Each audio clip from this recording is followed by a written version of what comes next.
My house has a generator, so. Oh no, I got a generator, that's not, it's Say just, if you need like refrigeration or freezer or something, just no, let me know. we're all good, thank you. Okay. Alright, phone. Behave yourself. Yeah, we're all good. My mentor said that one time she had somebody doing this, recorded the entire thing, and then there was no sound on the video, which is like what you need from the video more than anything else. Okay, so I just want to give you guys a little bit of background information on PAC in general. I don't know how much you know, but PAC stands for Positive Approach to Caring. This is basically a framework for taking care of patients living with dementia, whether in a facility, at home, family members, anything like that, in just a more meaningful way, as well as trying to understand dementia, because a lot of times we don't really understand it. We don't understand the changes that are happening in the brain, and then we try to take care of somebody or treat them in a way that's not really helpful to those changes that are happening in their brain. So this organization was founded by Tiva Snow. She started out, her background was an occupational therapist, and really just decided that this was her passion in life because she decided we were doing a horrible job at taking care of people with dementia, living with dementia. So this is the mission statement for PAC here. Kind of a nice statement there, changing dementia care one mind at a time. So using talents, abilities to develop awareness, knowledge, and skills with all people that will transform what exists into a more positive dementia care culture. So really the point of today's presentation is to go into the basics of what's normal aging versus what's not normal aging. So a lot of times we get the two confused with what's going on, and we freak out when we shouldn't freak out, or we don't freak out enough when maybe there are some things happening that we're not noticing. I like to put this big statement out there, is dementia does not equal Alzheimer's. So I think when a lot of people hear dementia, that's the only thing that they really know is Alzheimer's. Which scares everybody, right? Because they think you're just going to forget everything, and that's what it is. That's what it means, right? Not what it means at all. A lot more to it than that. It does not equal memory problems. It's not just memory problems. So what is it? It's brain failure. It's actually a person's brain is dying. There's like 4 foundational things that go along with dementia and how we define it. So I'll go into a slight bit of more detail here on that. But just keep in mind, it's not just memory, it's not just loss of memory. It's multiple parts of your brain that are inevitably, unfortunately, dying faster than they should, and we are losing that function in multiple areas. So the 4 kind of truths here, the first one is that it's at least 2 parts of the brain, not just memory. At least 2 parts of the brain we're losing. It's chronic, can't be fixed. To this day, we have nothing to cure dementia. We have certain things that supposedly will slow it a little bit.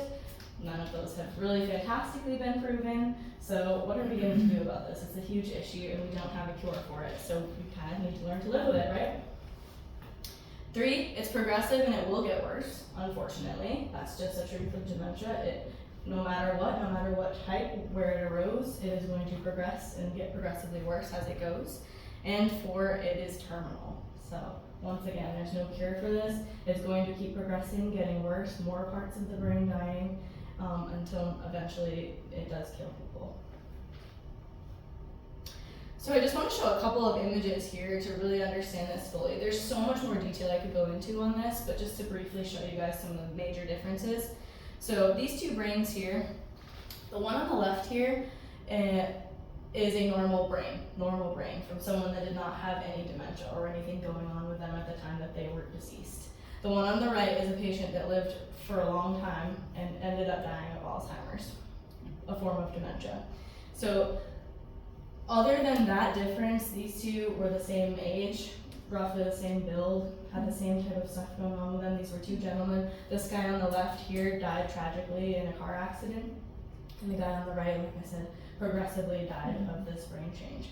So what do you guys notice like right off about these 2 pictures? Smaller, yeah. It's darker, the color. Darker. And the brain matter itself is more spaced out because of the atrophy. Yeah, more spaces. Definitely. Lots of That's one of the spaces. things I noticed too, is like the spaces are just wider. So we're losing connections too between cells, right? We're actually losing brain matter, but we're also losing connections. And the midline is kind of Yeah, less it's defined not as great. well. Yeah, definitely. Yep. This one sort of looks more like spaghetti noodles to me. Yeah. It's, Yep. you know, they're all spaced out, whereas this is one functioning organ. So just some huge major differences there. This is the vision center here. This is our occipital lobe that's in the back of the head. So if you notice, how dramatic are those differences there? Huge. Huge. This blew my mind when I first started learning about this because I too, when I think dementia, instantly think memory. But if you look at the vision center of the brain, that to me is the largest difference that I And they see. can't tell you that they can't see as well, a lot of times. A lot of times, yeah. They can't Language is communicate that. another affected area. Absolutely. Production and understanding of Yeah. language. So, needless to say, it can be pretty difficult for these people to carry on in any type of normal setting, whether it's at home, in the hospital, if they can't see. Basically, by the end of the progression of dementia, cover up one eye here, and then put a monocle on your other eye. Monocular vision is all you have left at the very end of No wonder they're so dementia. scared. So that is what these people can see. That's scary for them. Very scary, right? Another area just to show some more changes here. This is the hippocampus, so this is the learning and memory Yeah. center. Definitely affected. What's the biggest difference you guys see in this There's a image? huge hole. Huge hole. Right there. Huge hole, right? So atrophied. Yeah, very So much. maybe I had the best Discolored. memory in the world, but this disease has got me now, Right. and I have a giant hole in there. Right. What stuff have I lost? You know, have I lost already formed memories, but also the ability to create new memories? I don't have tissue there. I don't have cells there. And then executive control center. So this image is your frontal lobe. So that executive control center, it's a cross section of that, right straight down the front of you. Huge. So this is emotional regulation, behaviors, judgment, decision making, reasoning, sequencing activities. All of these incredibly important things to just get by in life, right? Personality and behaviors. Personality, behavior, yeah. So no wonder we see changes in this. You know, people get so frustrated and they're like, Yeah. Mom, why are you acting like this? Why are you doing this? They're not trying to do it. Look at their brain. Yes. So, what were you saying? I thought it's even like all hollowed out. Hollowed out, yeah. Yeah. That's a huge difference. I think, like you guys said before, too, that midline with the drastic difference in the midline. If you look down that one, I mean, that's a pretty dramatic space between there. So, like I said, I could get into a tons more detail. For the sake of time, I just wanted to show a couple of these drastic images of the different places of the brain so that when we are going through these activities, and Tifa Snow's going to help me teach some of this section with some videos here, but just keep this in mind of like, this is what we're actually seeing in patients that are living with dementia versus someone with a healthy brain that's going through normal aging processes. And with that, I'm going to recruit Miss Tifa to help me with the rest of this here.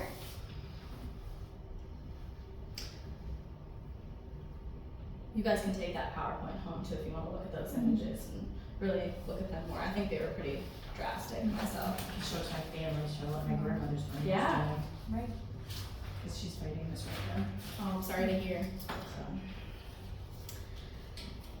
So, typical versus atypical aging. We're gonna jump right in here and let Tifa do a little skit for us. So I just want you guys to watch for the most part for the next couple of minutes here and see what you observe.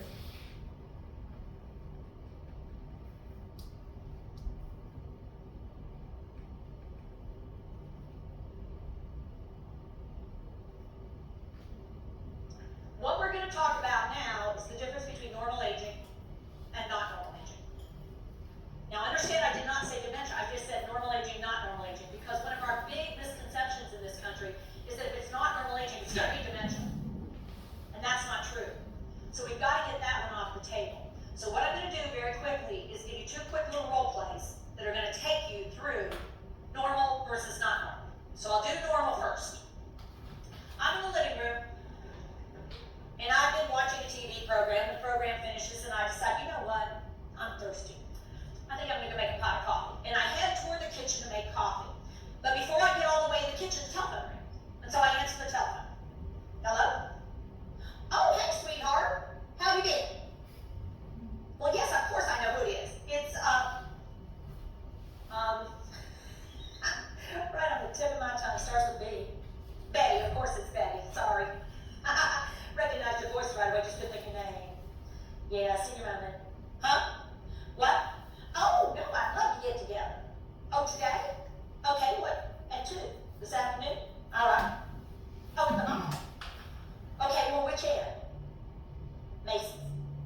chocolate store.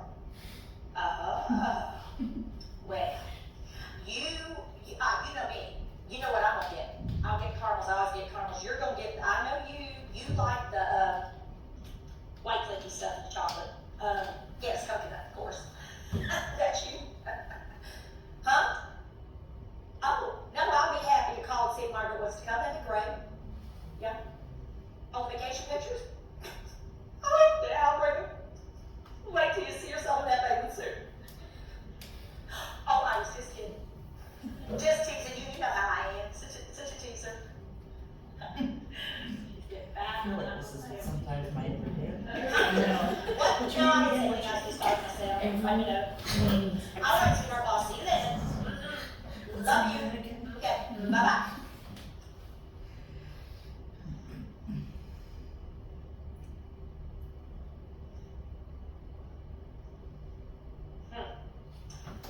What did I come in here for? Okay, hang on, what was that here? I was in the living room, I was watching the TV. Program ended. Betty hadn't called on the neighbor room. Okay, let me think on this. Nothing here. Okay. I was in the living room, I was sitting right here. Okay, and the program ended, and I thought, man, oh, coffee. Why could I not think of that? Lord knows I'm losing it. Now, all of you got dead silent. Because all of your brains are going, oh shit, I have this.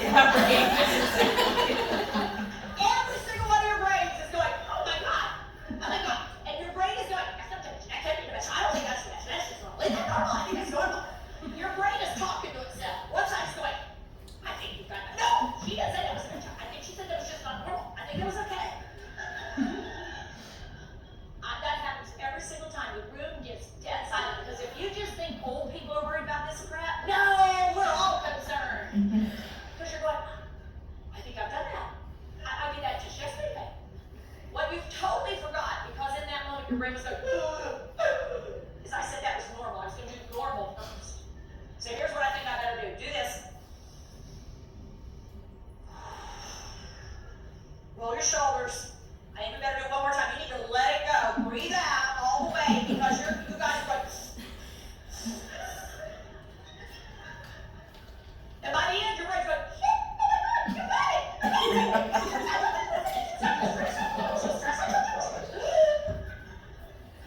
Especially when I had to come back and sit in the chair. You're going, oh my God. So.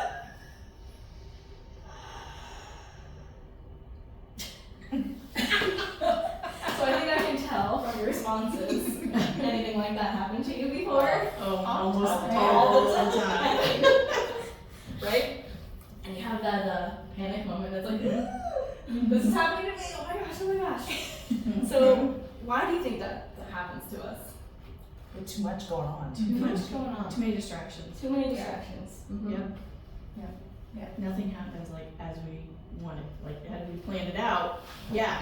But no, we get distracted by 15 other things. Oh wait, there's laundry over there. I noticed I gotta put away. Oh, the dishes are full. On my way to make coffee or get a drink. Like every day. Mhm. Yeah. Like you just said, if it went perfectly right, like she said in the video too. If Betty hadn't called, Right. I would have remembered exactly what I Exactly. came in Right. for. Right.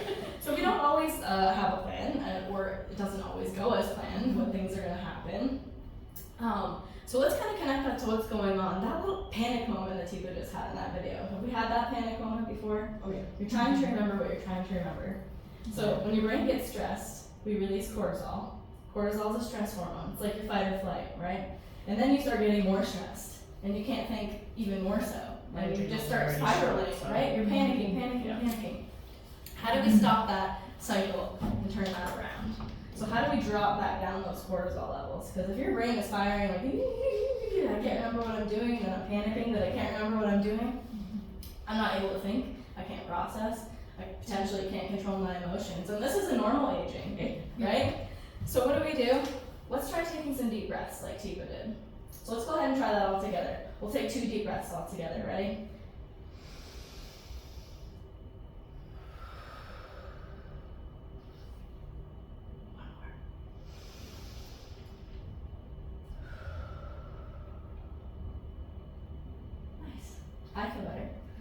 already can kind of just relax you, right? It brings those Some those HVACs are always on down. overdrive, so they don't know how to relax.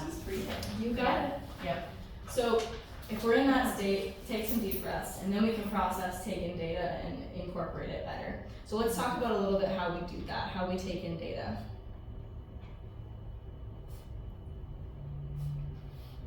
If I can get my technique Okay, to work, so there we here go. we go. Hand So up. go ahead and follow along with Human me. beings have It 5 really ways helps. to take things from, do this, out there and get them in their brain.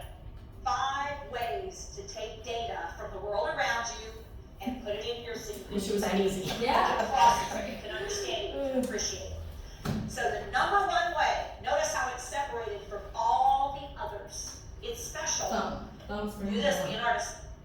Visual data. Visual data is the most powerful incoming data. It is what human beings prefer, and it is what they want first in any way of collecting data. They want to see something first. It allows them to see it, and then they can start to think about what they want to do next. But what you see is the most powerful sensory input that you're going to get in your brain. But here's the interesting thing about vision.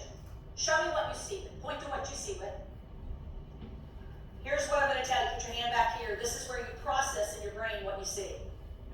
So brain activity in the occipital area, the back of your brain, is where you process visual input. There's a little bit of distance there, isn't there? Mm-hmm. What connects the input system to the processing system is wiring. And in dementia, all wiring goes on the fritz and then dies. Just so you know.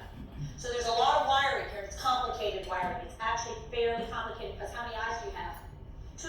So you've got to take in data from 2 eyes, integrate those 2 pieces of data, process it, and then make sense of it.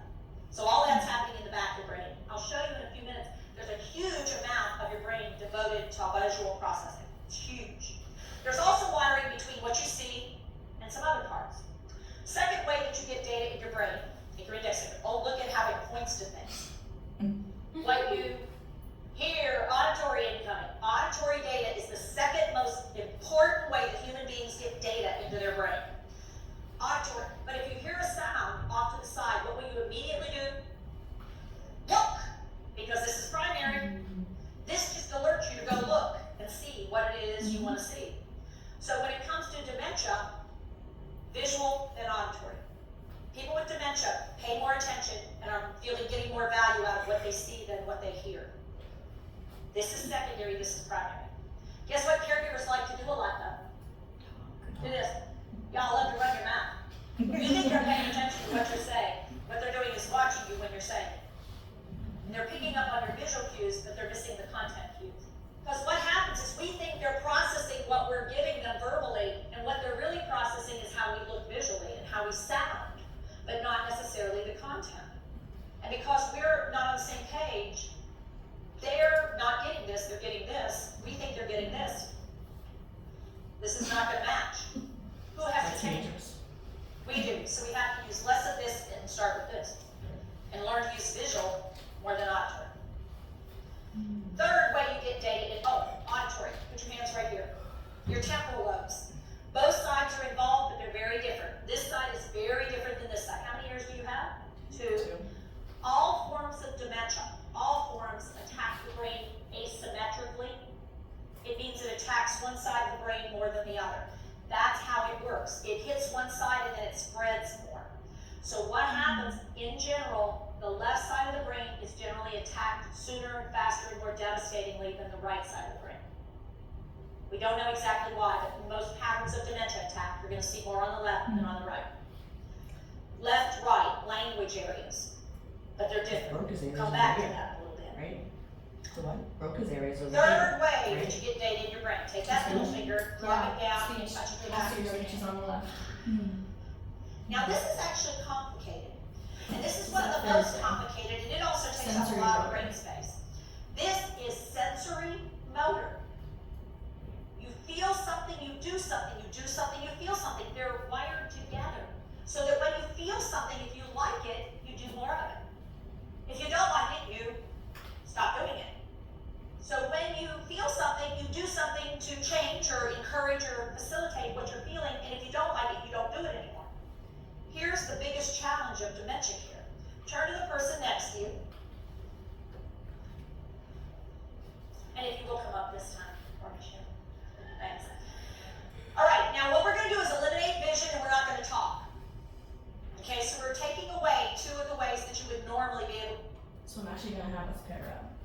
If you guys wanna be a pair, you can stand up, or you can do it sitting, that's fine.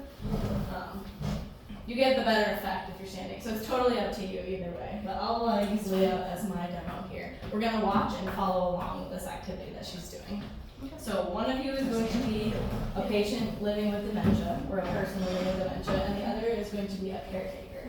So for the purposes of this, because I know it's coming, I'm gonna be the caretaker, you're gonna be the person living with dementia. You guys can decide which one you wanna be. I'll be the dementia, I You be guess. the dementia, I feel like okay. Listen, I'm already predisposed to it, so I can be totally a patient, so. Alright, Will be getting data into your brain, and I'm just gonna use that third one. Oh. I'm just gonna do that so you get the feel of what it feels like when you're doing this. So you can already tell. Don't look at her. She's hiding behind it like you're never The gonna. idea of starting an interactive. it feels weird, right? We don't like this. This is bad. Right, So totally. that's why we paired this up with sensory motor. If you just go up to a patient and start with the sensory motor part without the vision or the hearing, that's how it Yeah, feels. right. That's That's why why people can see it and say awkward. Yes. And I do this particularly so you'll start to get the idea, no touching until you've done a visual, verbal, and only then are you allowed to do the touch. You gotta make sure they come together. So here's what we're gonna do. You close your eyes. People So with people with dementia, dementia, put your hands close behind their your back, eyes. because I want you to feel incredibly vulnerable. Hands behind your back. That's what this disease does. It robs your skills, so you suddenly are pretty vulnerable. And you thought you were confident. Okay, so caregivers, here's what you're gonna do. You watch me and do to them what I do to my person. Okay, y'all should have your eyes closed. There should be no peeking. Notice how many of you opened them up to see what I was up to. Yeah, they're sneaky like that. Okay, you ready? We're gonna use these. Okay, you ready? I'm so nervous.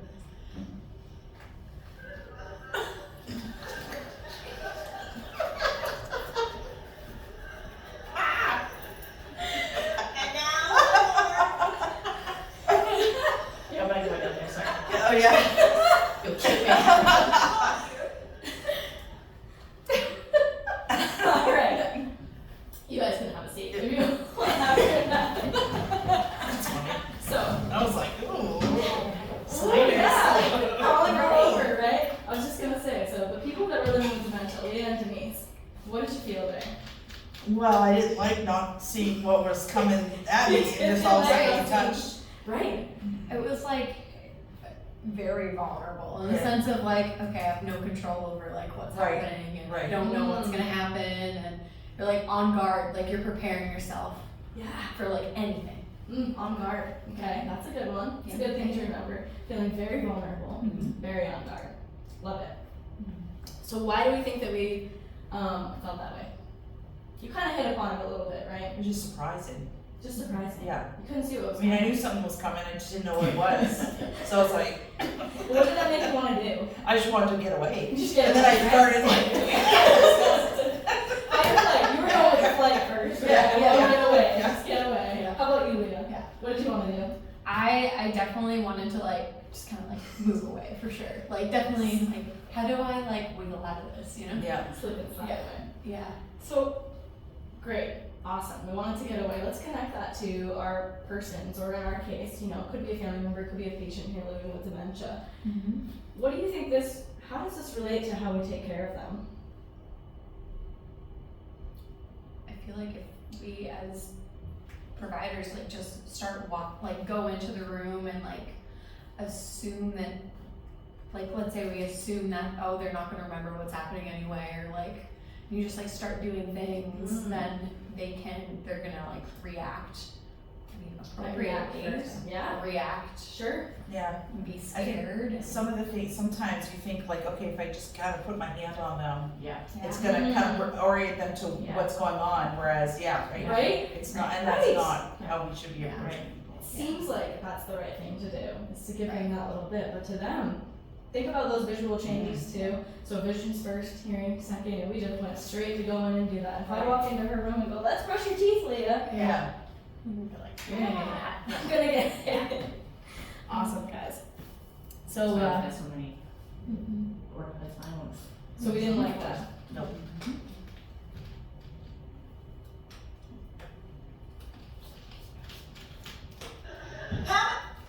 I'm gonna skip right through. Tifa's saying the same thing I am here. How many of us really didn't like that? It was shocking, right? I want us to try something different really quickly, and you can do it while sitting down. You don't have to stand back up. I want you guys, to patients especially, but you can as well, Tanya, touch yourself in those same spots that you just got touched by your caretaker.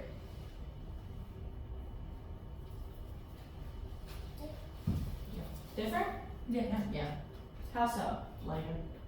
Lighter? That's my, I know it's Okay. coming. You know it's coming. Right. Yeah. You're the one doing it. Right. You have that closed circuit where you're like, okay, I'm gonna do this. You may be able to see your hand, even if you didn't see your hand. You know that's coming, right? You know those touches are there. Right. Okay, awesome. Let me get to the right spot in the video here. We touched you. Yeah, because if you are doing it yourself, you're actually sending and receiving, and it's a closed circuit. However, when we do to you, it's an open circuit, and for your brain, we eliminated the knowledge of where and when the touch was going to occur, and so your brain was going, oh, oh, oh, oh, oh, oh, oh, oh, oh. It was a hyper alerting, and let me tell you something that we don't think about touch. Light moving touch. Light moving touch. Cockroaches crawling on your skin. Clothes rubbing across. Someone sneaking up on you. Light moving touch is an alerting, arousing touch. It's the hyper alert kind of thing. Danger, danger, Will Robinson. Because it says something's coming and you don't know what it is. And so what happens when we put our hands on people, even lightly, so you touch them lightly and say, wake up, sweetheart. Boom! Because it came out of nowhere. So what I'm going to do is have you try something a little different. And we'll really work on this skill this afternoon, but I want you to test drive the model and see if it makes a difference. Okay? I want you to shake hands with the person. Now, I'll let you tell me for a second. So go ahead and follow along with this, guys, with your partner again. You can come over here. I'll come to you over there. Just follow along with these steps of this handshake here and see how this feels. What's the most common contact we have with other human beings when we're greeting them and interacting with them? Hand contact, right? So shake hands, and notice the next thing you're going to want to do is leg up. Well, that's been a problem. Because I want to stay connected, because I want to keep the touch, so that you'll know what I'm going to do. But the problem is when I lose skill and keep strength, and I like pressure, You can hold off for a second. go ahead and do it. Ow! Wait, Mom, let go! Let go! What are you doing? Okay? Or, if they feel like I'm trying to hold on to them, it makes them want to get away from me. Okay? So what we're going to do is as soon as we shake, where did I tell you found comfort? So what we're going to do, and I don't want to trap your fingers. I want to leave your fingers free. I want my fingers free, but I want to be connected to you. So Just a quick little point. I know she talked about this earlier, but it was a part that we didn't get to watch. This palm area of our hand is very comforting to us in general. We like touching here. You grab onto the steering wheel with those parts of your hands. You have strength there. It's just comforting. Fingertips are our skill. So the fingertips here, that's where we do skills. You zip zippers. You write with a pen. You use fine motor skills. So dementia, one of the things that happens is we lose that skill, but we keep that strength. So this part of your hand. And if you think of the strength too, like have you ever tried to open a pickle jar? Do you try to do it with your skill fingers here? No. Strength, right? You use that palms. It feels good. So just keeping those things in mind too when we're doing this technique here. what I'm going to do is slide like this. Do this. Open your fingers up, both of you. Open your fingers up. Slide like Make them feel like this. You should feel like you've created a bird. A butterfly. You're connected, but you're free to move. Oh, yeah, okay. Close them down. They can hold on to you. They can use strength, they might use skill.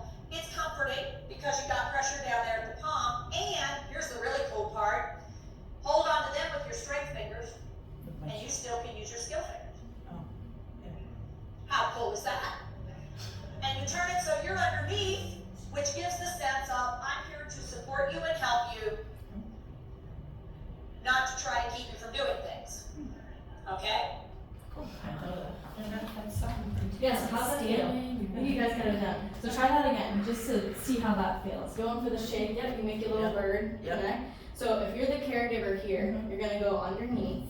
Oh, yeah. Yeah, you wanna be underneath. That way, if Denise is freaking out and she wants to pull away, she She can pull can, away she can very pull. easily. Yep. Or if she's freaking out and wants to hold on tighter, she's just got your thumb and your palm, right? Probably still gonna hurt a little bit, but not as much as if they Right. squeeze all of my fingers Right, together and rip my hand off. Yeah. So you also, if you clench down with those strength fingers there, I don't know how well you can see that in the video, you still have these 2 skill fingers available. Mhm.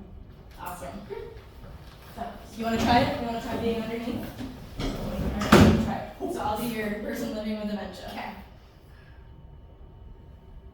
Good. Yeah, underneath.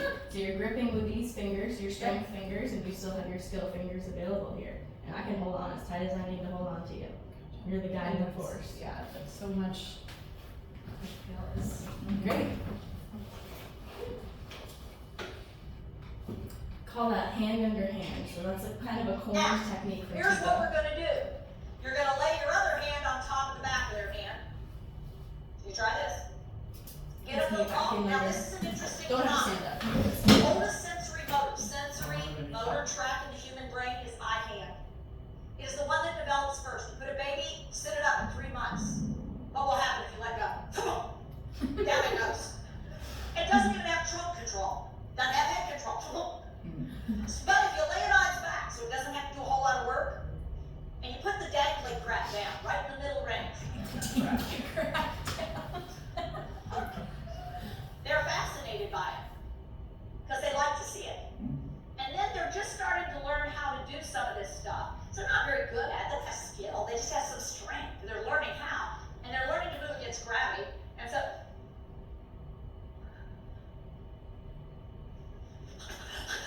and you can watch it when they get her, it's like, look what I did! Did you see it? I have control! And suddenly their excitement builds because they have the feeling that they control the world. Ah. So what we're gonna do, that's the oldest, most primitive sensory motor system in the brain. It's the one that is gonna prevail the longest through the end of this disease. It'll be the last one I lose. I hand. But I'll lose. Fix my camera over here.